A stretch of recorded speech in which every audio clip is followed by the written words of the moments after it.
ShadowTrader uncovered. ShadowTrader Studios.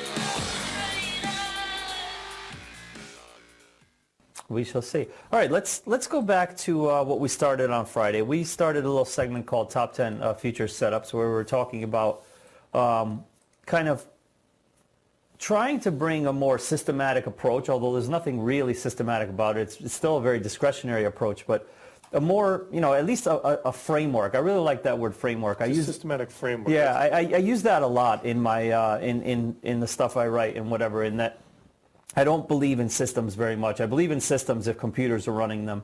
That's another story. Certainly that stuff can work. If you've got a black box doing the work for you, it can work. But systematic type trading where you're just doing it yourself is kind of difficult. But it does help if what you're doing has some sort of a framework to work from, so that you know that the type of setups you're taking always fit into this mold that you've created, and therefore you know when you're playing outside of the sandbox and when you're not. You know when you're coloring outside of the lines and when you're and when you're not. And this really can help over time, that when you go back and see what errors you made, you can see if there were times where you left the framework and just basically did your own thing or not, essentially. So what I did is I just put together this list of 10 day trading future setups that I've found from experience work over time. And obviously they're all very contextual. They're not systematic at all. You can't just say, well, when this pattern occurs, just do it, because it's always within the context of what the market is doing. Does it, are the internals doing X? What is the tempo like, et cetera, et cetera. So that's the thing. So where we left off on Friday, I believe we got through the first 5. That's correct, yeah.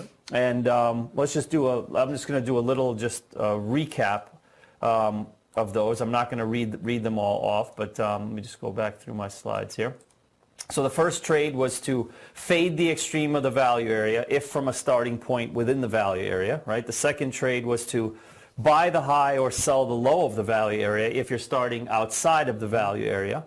Third was to buy the breakout from the value area if you're starting inside of the value area. All right. The fourth one would be to fade an opening gap when the overnight low or overnight high fails to get taken out in the opening drive. That means the early trade, kind of like from the bell. And the fifth one was the pattern-based continuation or reversal trade according to a 515 candlestick chart. This was nothing more than basically just using those 2 time frames, either 5-minute or 15-minute. 15-minute is more powerful than 5, as always, because of the longer time frame. But just using those time frames and finding candlestick patterns that work for you, basically, that work over time, and trying also to, from my experience at least, limit it to trend line, consolidation break, or the buyers or sellers shut off pattern. Buyers or sellers shut off pattern is, of course, as we know, the big reversal that we often see sometimes. Doesn't necessarily have to be at the low of a day or at a low, but just simply where you have a number of candles pressing price down, and then one large candle negates all that down. Right. Reverse the situation for shorts, that's a seller's shut-off pattern. So things like that. Or that's a buyer's shut-off pattern, rather, when you have it at the top. So anyway, those are the first 5. So Linda, if we could, drum roll, please, we'll move to slide number 7, which is, of course, the 6th trade. So it's number 6. And this one is the larger directional bounce or retracement driven from larger time frames such as daily. And I'm glad that we're on this one, because that's exactly the situation that we have this morning. Notice that even though, as we were saying, there was today was a hard one to pull off. It wasn't really one that was to the penny. There was quite a few handles, I think, difference there in terms of the trade that we always talk about, where it's the catcher's mitt, just sit there and wait a little bit. But anyway, the trade is the larger directional bounce, meaning from a low, or retracement from a high, that is driven from larger time frames such as a daily. What does this mean? Simply finding a pattern on the longer time frame and then trading it intraday. I talk about this constantly in terms of individual stocks. This is very similar to Apple coming down on the daily, mind you, to the 20-period moving average. Right. At 10:30 in the morning or whenever, prime time, you're there waiting for it.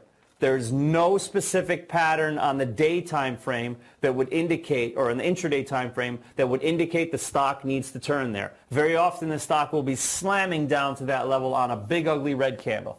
But you must be sitting there waiting with the catcher's mitt, as we call it, to buy. So you're not looking for any sort of reversal pattern on the 5-minute or the 15-minute. You're using a reference point from a larger time frame, which is not showing up in the intraday chart, right?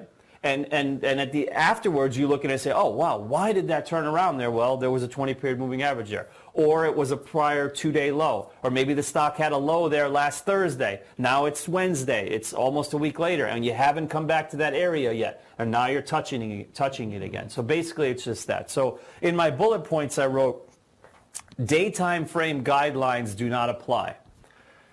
That's important because that basically means that everything that you would be using very often does not apply, meaning internals and things like that. A lot of it you can throw out the window because you're expecting that the driver of the trade is bigger than that, meaning that coming down to the longer term time frame kind of trumps what's going on. So that means even on a bearish day, you might be able to buy this for a bounce. If Apple, and I'm just using that as an example, could be the ES, coming down to the prior day's low. Let's say internals are not, they're just kind of middling. They're not too bearish. That's definitely a trade you want to take. It's going to take a lot for stocks or any instrument in general to break down below multi-day lows, even the prior day's low. Think about it. Most stocks are going to trade where price is comfortable on an inside day, right? Somewhere within the prior range. So something really strong needs to be going on to break it out of there. So you can very often have a playable trade, as I call it, meaning you'll get something out of it. Doesn't necessarily mean you're going to retrace all the way back to the other side or whatever, but there's usually a trade at a prior 2-day low, at a 20-period moving average, at a trend line drawn on daily charts, at a prior high on daily charts, etc. That's right. One great example real quick, if you don't mind. Sure, go ahead. I was looking at this stock earlier, APC, Anadarko Petroleum, just for those who need kind of a confirmation or an example. I mean, this stock came right down to the 20-period MA. Let me just get rid of that. Perfect. Let me get rid of these other drawings just so you're not, confused by them. But, I mean, there it is. Very bearish day. Look where this thing went to, right to the 20-day MA. Yep. So this is exactly what Peter's talking about. On an intraday chart, you might not have had any idea. This also happened to coincide with some prior highs as well, which was also real nice around the 80 area. There's a confluence of support there. But look at the bounce off of there. So that's when this rule works so very well. Yep. And not only the futures, but obviously stocks too. Yeah, exactly. Brad's using a stock example, but it's the same exact thing. Obviously, these rules are more for futures, but the majority of this, as long as it doesn't deal with the value area, if it's pattern based like this rule, it can be applied to equities. Yeah, that's right. So totally. The best trade, I'm just reading down on the next bullet point, the best trade will fly in the face of current market activity. What does that mean? Very simply, if a market is coming down to a prior daily low on the ES, it will very often look very ugly as it's doing so. It will not look like a low that you will be comfortable buying. But you must do so. Must do so. If you want to effectuate the trade, you have to just do it. You have to put your limit order in there and just go for it. And that's why the next thing I wrote was enter first on a limit order and manage later. So don't be thinking right away of like, oh, where's my stop? Where's my target? Enter first on a limit order, get in there, and give it a few seconds. Let it trade. Very often, you may have just bought the low tick of the day. Literally, you may have just bought the low tick. So you need to just chill out. Let it trade for a moment and see what happens. Now, obviously, if the future goes just barreling through that level nonstop, right? Obviously, this takes a little bit of tape reading skill. Then maybe you're wrong. Maybe that support is not going to hold. Not all supports hold. Be they trend line, 20 MA, prior low, or whatnot. Obviously, technical analysis is not perfectly infallible. So you have to really know how to read the tape and be watching closely as it's happening. Better to have slower tempo as you're coming into these levels. Even if the candlestick pattern looks ugly, slower tempo is better. And you know the difference between slow tempo and fast tempo. Friday, for instance, in the ES, on the downside in the afternoon, that's fast tempo. I mean, it's just going. It's just going lower and lower. Right. And even if you're wrong, I mean, it's an asymmetrical opportunity because your stop is generally slightly relatively below, tight, and you can look for a larger move. That's right. That's right. And the last thing I wrote here was simply better if at a major support or resistance or a swing high, swing low. Major support is simply a low that precedes a higher high. Those are major supports as opposed to minor supports. So think about it on a chart. If there's some sort of a higher high up here, This low down here that happened before the higher high was made, that's considered a major support. It makes a lot of sense because traders psychologically want to buy that. There's always going to be a lot of people who feel that they missed out on that move, so they're going to come back and look for that last low there and look to be buyers there. So pullbacks to those areas are usually buyable. Or swing high or swing low. Swing high is basically just a high that is bookended by two lower highs. Swing low is a low that is bookended by two higher lows on either side of it. So that's the pattern there. All right, let's move on to the next one. Let's go to the next slide if we could, please. And this will be trade number 7. And we're good? Yep. Okay, very good. So trade number 7, buy or sell the move to the VPOC or HVN. VPOC obviously meaning virgin point of control. HVN is high volume node. All right, look for the VPOC or HVN as an end point for a larger directional move that has already been underway for some time. Okay, this is kind of tricky because this trade will often mean that you have to enter in an area where you do not see specific support and resistance. On a chart. This is a tricky one. It's just the fact that these areas tend to draw price to them. You know that you have a point of control somewhere up here that you're, say, 4 or 5 points away. Brad has shown this on the show all the time. He tells you, look, there's a VPOC here. It's 5-7 handles below us. And lo and behold, the market ends up going there. So all I'm saying here is that in certain situations, you can set up a trade anticipating that virgin point of control will get touched and play the directional move to that area. Right. And I said specifically as the end point for a larger directional move that has already been underway for some time. This means that you need to have some sort of preferably like a trending day that's already going there, and it's pretty obvious that that's where it's going to end. So sometimes it's a VPOC, sometimes it's an HVN. HVN simply means high volume node. So you'd have to have profile software to look at where the composite is and over time and see where those fat parts of the distribution along the right axis are. The market is generally drawn towards those today areas. We pretty much went right to one. I don't know we if went you to a want high to show volume it now real quick. Maybe when we get if we have time for profile. We have time, yeah, okay. Exactly. So that's basically it. So it's just kind of a way of like looking forward and saying, okay, I know we're here. I think there's good odds that the market wants to go there. This move has already been underway for a while. Where would this move die out? This move is probably going to die out when that POC that hasn't been tested for a week or whatever is there, or the next high volume area, basically. So makes sense. That's that. All right, that's trade number 7. We're going to take a short break, and when we get back, we're going to wrap it up with 8, 9, and 10. This is ShadowTrader Uncovered, live on the Tasty Trade Network. We'll see you in 90 seconds. Tony Battista. He's the Bat, and he's Tom's superstar co-host.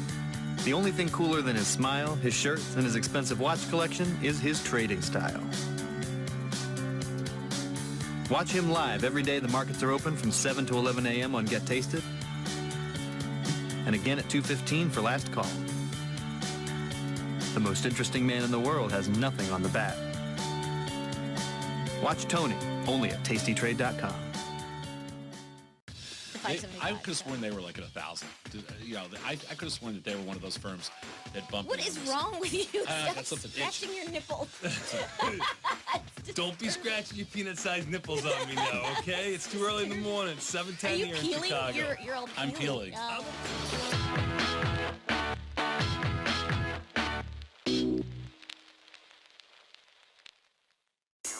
Hand me that whatchamacallit over there.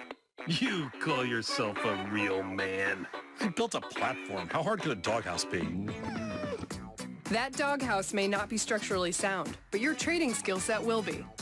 During market measures, Tom and Tony break down probability, volatility, futures, you name it, to help you learn to manage more winners. Watch market measures every day at 8:45 a.m., only on Tasty Trade.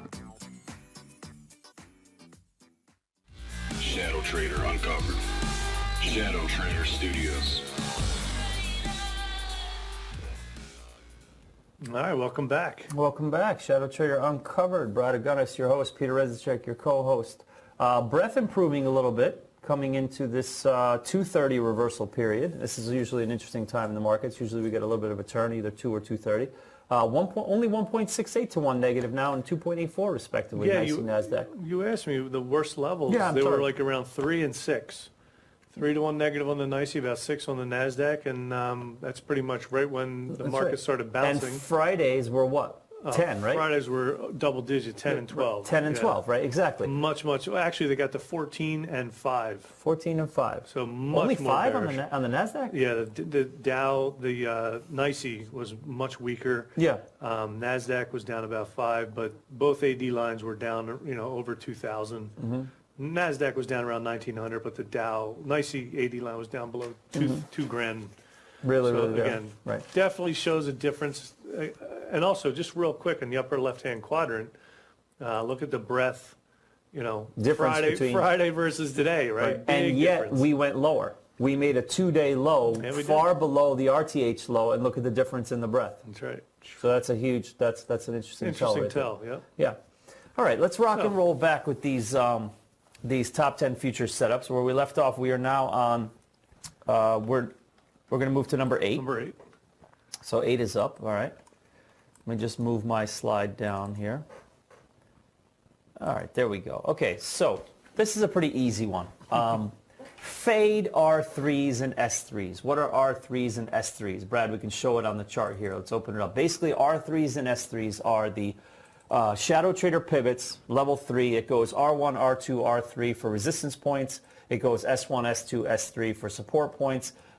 This is ShadowTrader's personal take on the floor trader pivots. The difference in our secret sauce is that we don't use 24-hour data. We use the open, high, low, close from just the 9:30 to 4:15 regular trading hours session of the futures, and then apply the floor trader pivot formula to that, and that's what comes with that. If you'd like the exact formula that we use and how we arrive to these numbers, you can simply go to shadowtrader.net, click on glossary, and under P, obviously, you'll find pivot points. It'll all be right there for you. And also in the user's guide for the swing trader report. That's right. It's all in there as well, right? So basically, we tend to find that the R3 and S3 levels, it's relatively rare that they get touched, and they tend to be resistance points. So what I wrote here was specifically, 1, the market may be moving with a huge increase in momentum and tempo to this level. Thus, use a tight stop.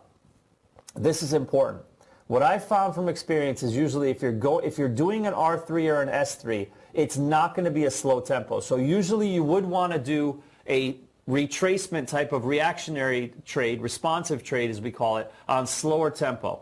But that usually, you might not get that on the R3. Usually if you're already up at R3, you're barreling hard to the top. It might be like an excess high is happening that day. That's right. In some way. Maybe not the big excess high of like the last 3 months, but there could be some excess happening on the profile of that specific distribution. And, you get this sort of big thrust move to the R3. So when you short the R3 or buy the S3, remember RORO. RORO, right or right out, basically. This is very, very quick. It shouldn't blow through R3 by too much. If it does, you're done. You're toast. You're out of there. Just get out. So give it like one handle or whatever, basically. All right. Also remember that the support and resistance pivot levels, ShadowTrader pivots as we call them, they are calculated using the numbers from the prior day's range. Therefore, as I wrote here, if the range of the prior day is compressed, then the odds are weaker of rejection at this level, right? Makes sense, right? Think about it. If your prior day's range is like this, well, then your R1, R2, R3, and S3, they're going to be very close by. Very tight. It doesn't take much for the market just to break out and go through that. So on those days when, for instance, like you notice that the value area is 5 handles wide, don't put too much stock into the S3 or the R3. It can blow right through it. But if you've got a regular day... Or one like this. I mean, we've got like 75 points between R3 and S3. Yeah, we probably not because we had a huge range. Huge range. Probably not getting there today. Right, but I mean, if we got to one of those points, the rejection would be probably much stronger. Probably be a screaming short, or a buy if we got down to that 45, 75. Exactly. So you want to kind of use this on more average days when, the prior day's range is, say, I don't know, 15 handles or something. That's Value area might be 10 handles or Again, whatever, everything's contextual, and all these trade setups should be qualified. Exactly. Exactly. Definitely. All right, let's move on to number 9, if we could, Linda. All right, fantastic. Thank you. Buy highs or sell lows. if the developing profile is incomplete. What does that mean? Buy the highs or sell the lows if the developing profile is incomplete. This is essentially a trade very similar to the VPOC HVN trade, right? Which was number, I don't remember which one that it was here. Number 7. Number 7, right? That's essentially, this is similar to number 7 in that you're basically going to be looking at a developing market profile over the course of the day and looking ahead and predicting how that profile is going to look at the end of the day. Therefore, if it's 1:30 in the afternoon and you have a very poor high forming, for instance, and the profile is very flat at the top, but it has a nice fat belly and it's well developed at the bottom, meaning it has some excess on the bottom. It's got a nice tail there. How do you think that distribution is going to look at the end of the day? It's probably going to look much different. It's probably going to fill in that top area. So you would be buying the high of the day as a breakout because the profile is incomplete, expecting that over time, more TPOs are going to build over that high. There will be more acceptance above that area, and obviously prices over the next few hours will be higher or lower if there is a poor low formed. Yeah, I mean, basically. A great example is what you talked about in the weekend update video when you did a cumulative composite profile. Right, when I showed the profile. It shows the profile perfectly with like a perfect bell-shaped curve, except up top. It was dead flat, but the bottom had the nice wing, the nice tail. That's right. The fat belly, like you were saying. That's right. So if you didn't check out the weekend update video, it's a great example. Check the video, if you're trying to think about how it looks like, if you're more of a visual person, watch the video. And it's interesting that you say that, Brad, because in order to get to that profile that you see in the video, I had to scrunch together about 12 days, basically. Exactly. No, but this is cool. So basically, I dragged those days together, and I pushed 10 days of basically that 4-day base we had, and then the other 4-day base. I put them all together as if they were one profile. So let me ask you this question: if it took 10 days to build that, and now we go back there, let's say the market does go back to 1840 and goes back to that high, and you bought that breakout. Wouldn't you then be thinking, okay, this is a trade to hold for like a week? Exactly. Because I could tack on those days and make one big composite profile out of all those days, absolutely. and now the profile's got to build out to 1860 or 1865 in the S&P. And 1870 would be the top of the channel, by the way. Or so whatever. Yeah, this would be a longer or hold. something like that. Would make a lot of sense, yeah.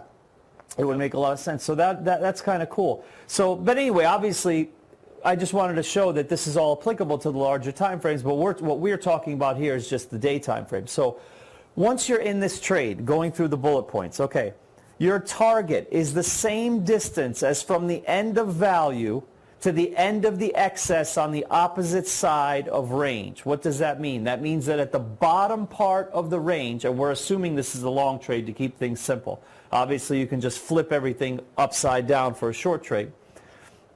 If the profile is incomplete on top,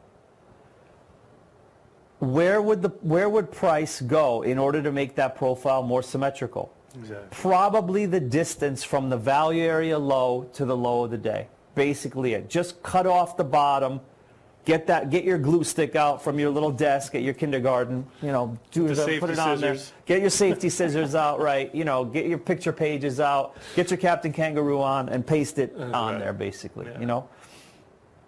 And then you would have that profile, that bell-shaped curve, look more symmetrical. Essentially, just cut off the bottom and paste it on the top. All right.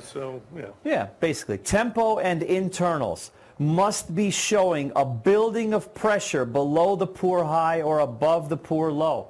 What does that mean? Well, for instance, you're at the high. Ticks consistently are sitting above the zero line.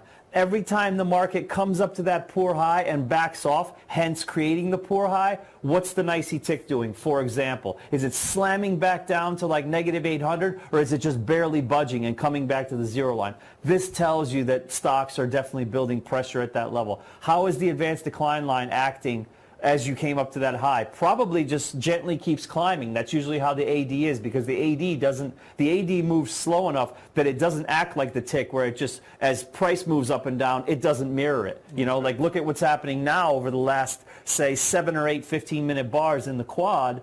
The AD line has been moving steadily up, but there's been a little bit of a pullback in the ES, as as we've been moving. Right, You know, ticks have definitely gotten firmer, more bullish. Sure. AD lines have also lifted. have lifted a bit, exactly. No doubt about it. So. Right.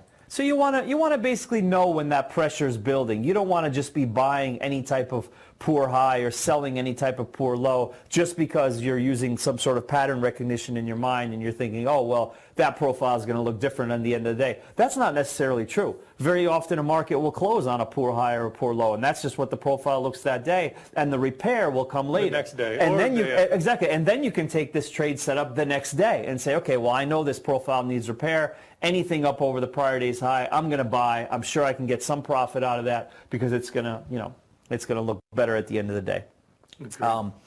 Acceptance should already have occurred around this area in terms of volume and TPOs. That means that basically that top that you're buying that you feel needs to be repaired, you want to look at it in that top basically is kind of fat at the top, basically. There's been some acceptance there. You're not just looking at something very early in the day that goes up once, falls back down, and then it goes up again, and you think, oh, well, that's a poor high, I need to go back there. It's a question of there is some acceptance there. Prices are very comfortable there. People are trying slowly to get price higher, but they can't, and then eventually later in the afternoon or whatever, that price goes higher. So you do want to see some acceptance around that area. Volume and TPO is very important. TPO is always are indicative of time, and that's important. So you want to have a lot of letters lined up in your profile, spending some time there. That's right. And just the pattern itself pretty much tells you everything you need, because if it's the normal bell-shaped curve with the fat center and the wing on the bottom, and yet it can't get up top, it's telling us that, hey, price went down, rejected, came back up, so the higher probability trade would be to fix that poor high, or if price went up, came down, poor low, flat bottom, again, it's telling us a price went up, got rejected, should be, move lower. Because, the pattern in and of itself will form exactly what you're saying. Right, exactly. If it just goes up and comes right back down, or down and goes right back up, it's not going to be that pattern. It's not the same thing, right? That's more of a prior low, prior high, sell or buy, basically. Or buy or sell, rather. This is what we're talking more about a day time frame profile that just looks incomplete. That's right. All right, so we're going to take a short break. We've got about 90 seconds, and when we get back, we're going to wrap this up. We're going to go into trade number 10, which is interesting because it's the 80% rule. So we'll flesh that out a little bit more, because people always ask about how does this 80% rule work and when should I use it, etc. So we'll get into that. So this is ShadowTrader Uncovered, and we'll see you in 90 seconds. And now, the Midnight Musings of Ben Bernanke. In 1970, Steven Tyler looked straight at me and said, "Bernanke, you were born to rock." I looked back at him and said, "You won't age well." Turns out, we were both right.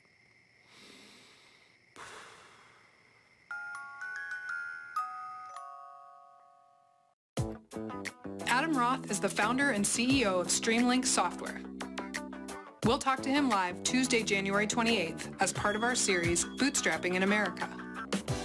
Only at tastytrade.com. Trader roommates. They're traders and they're roommates. Trader roommates.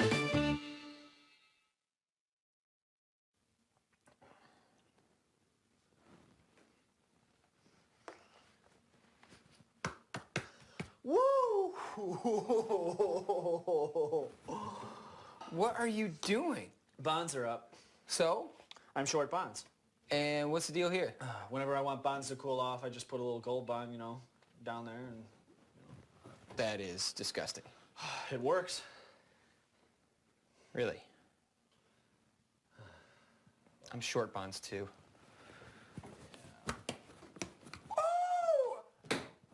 Trader roommates. ShadowTrader Uncovered. ShadowTrader Studios.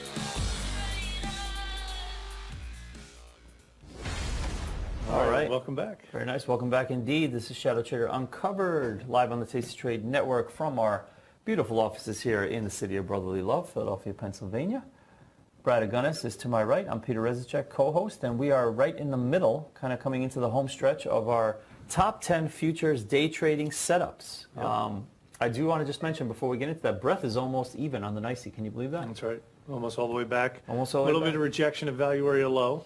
We did get into the value area briefly. Right. But this is also kind of appropriate timing to talk about the 80% rule. Talk about the 80% rule because we might actually get an 80% rule here. This is interesting. That's right. Okay, so let's go to slide number 11, which is the 10th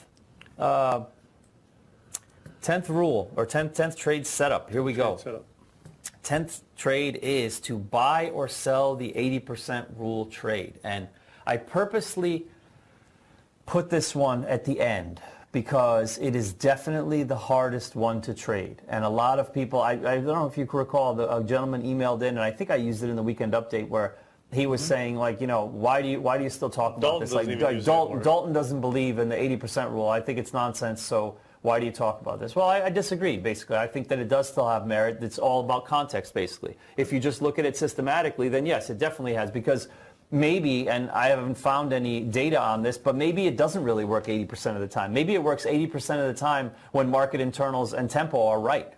You know, but that's a very discretionary thing. Like, how do you define that if you're going to do a back test? Well, I've tracked it for a while, and you know, last year we tracked it, and it was I kind of towards the end of the year we kind of missed some of the data points. But, you know, it wasn't exactly 80%. It came in probably a little bit less.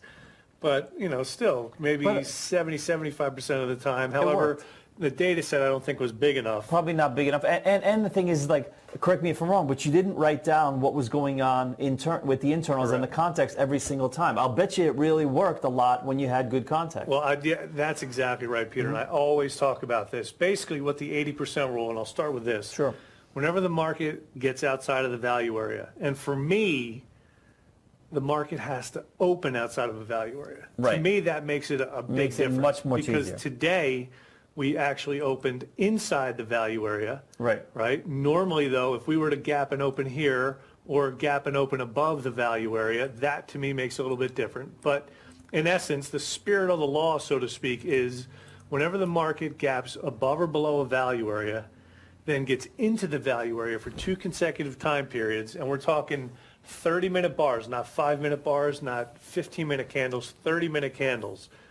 If the market gets into the value area for 2 consecutive time periods, then the 80% rule triggers. Right, which tells you what? That there's an 80% chance that the market will rotate all the way to the other side of value. Right, so either from low to high or high to low. Right, exactly. and generally when we talk about this rule, it really is about opening outside of the value area, basically. Right. Basically it is. So I'm going to go over the bullet points first, and then I'm going to go over some of the stuff that I wrote on our website in the glossary section. You can follow along there at shadowtrader.net on the 80% rule, where there's more detail and color on how and when this works. So basically, trade location is imperative. That's always very, very important, because remember, it could get kind of sloppy if you just buy that first. Let's say you open up outside of the value area, you move up into it, and as soon as you break into it, you just buy it. Well, it's very often the case that you'll fall back out a couple handles. Time is an important component. Yeah, because time is an important component. And by the way, let me just, I don't mean to cut you off, but this is very important, just so people understand.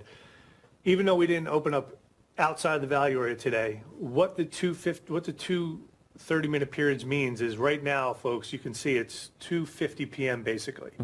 And from 2:30 to 3 o'clock, that's one time period. That's one 30-minute time period, right. That's one 30-minute time period. The second time period does not mean a whole additional 30-minute bar. At 3 o'clock, if you close the first one in it. Right. The first one has to be closed inside of it. So from 2:30 to 3 o'clock, futures must close above the value area low, which is 85.75.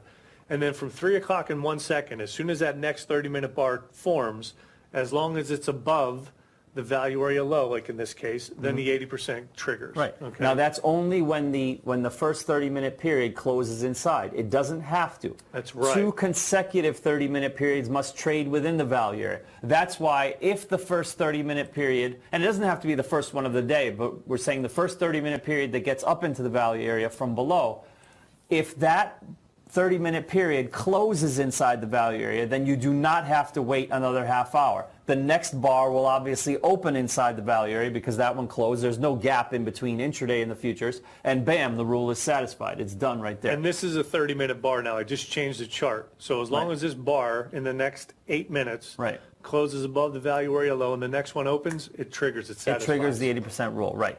So look for a move back into value that holds value without falling back out. Obviously, it's more powerful if you get in and stay in. As I've found, best case scenario is get in by a couple handles, and when you come back out, don't fall out of value. Fall back to value area low, stay in there, and then you'll see the market usually have like a little rounded bottom, and it'll start to rotate back up to the top.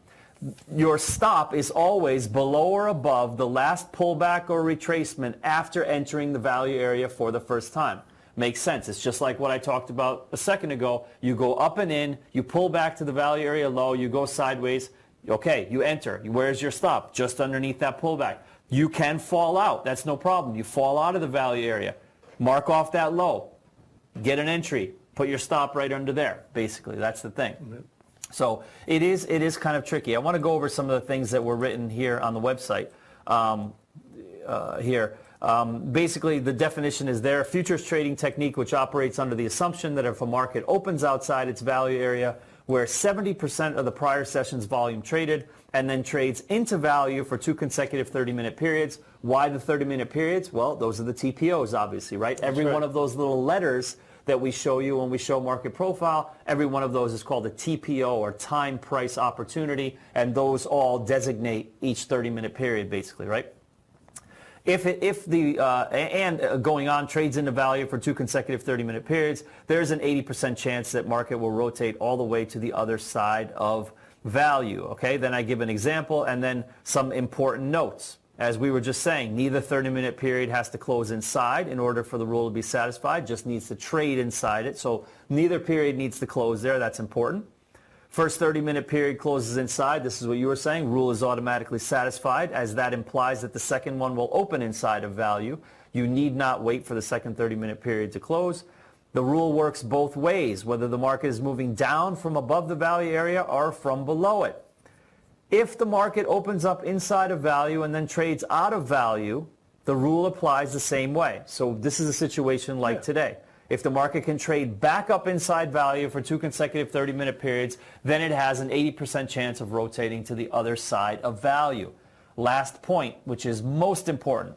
Context is extremely important. Do not trade this rule mechanically and expect to have good results. Always judge the strength of any directional move in terms of market internals, overall pattern, tempo, and where the current range sits in relation to prior areas of balance. I'm very happy that that's the last part of the 80% rule, because it's a really good spot for us to end, not only for this rule, but to end for all of the rules. Because that, in a nutshell, is really what defines the strength or weakness of any of the prior rules and defines the odds of their success. Judge the strength of any directional move. And remember, a directional move can be a retracement move, meaning I think the retracement is here, I'm coming up to here, I'm going to short here. It's still a directional play. I mean, you're going up here, you're shorting, thinking the market's going to roll back, whatever the case. Judge the strength of any directional move in terms of market internals. That's your quad. We talk about that ad nauseum. Breadth, AD, ticks, you know the deal. Overall pattern, tempo, and where the current range sits in relation to prior areas of balance. So for instance, perfect way to end this right here. Would I be thinking at 2:55 p.m. Eastern that this market is going to rotate all the way back up to value area high when it's already come from a low of 1760 whatever up to 87? The market's already rallied 20 handles off the low. It's Is it going to go another 20? It's late in the afternoon. Really? Probably not. See, the other context, thing, all about context. And Peter, the other thing that I really use all the time is just because an 80% rule triggers, I always try to go one step further. Try to quantify the probability of either the 80% rule working or the 20% rule working. There you go. And one of the ways I do that is with the market internals. Yes, it looks like in the next 3.5 minutes, it looks like this 30-minute bar is going to close above value area low, all right? But where are the internals? They're still negative. 1.2 on the NYSE, 2-to-1 negative on the NASDAQ. NYSE AD line is down 900. NASDAQ is down about 900. Yes, things are improving, but I would probably give this at most maybe 50-50 shot of actually rotating all the way back up. Exactly. So rather, like if the internals were 3 and 4-to-1 positive and the AD lines were crossing zero and now they're up 800, 900, I would probably give it, you know, an 80% chance that the 80% rule fills. You know what I mean? So it's like it's almost like the percentage of the percentage. Exactly. Kind of, because you're using all that context. And you can do that. Yeah, because everything's in context. Right. So I agree. I think at best 50-50, probably more, in my opinion, 70-30. Meaning that there's only about a 30% chance we go all the way up to value area high between now and the close. Yeah. It's And not maybe the type, 70% chance. Not that we the go. type of trade you take this time. That's right. Right. That's just the way I look That's at right. it. And don't forget also is that as you're trading your setups, and if you use this framework and you use your 10 setups, right? Always, if you did everything right and it just didn't work, okay? Always make sure to carry that information forward because you just paid for something. So make sure you spend that capital. Really, and this is true because that loss, for instance, just told you, like, let's say that you shorted the low of the value area here. You would have got nothing for it, right? What does that tell you about this market for the rest of the afternoon? It's probably stronger than you thought. Okay, how can I apply that to my trading? Don't just look at it as like, oh, geez, it didn't work. I got stopped out. Damn it. You know? Yeah. You just bought information, basically. That's what happened.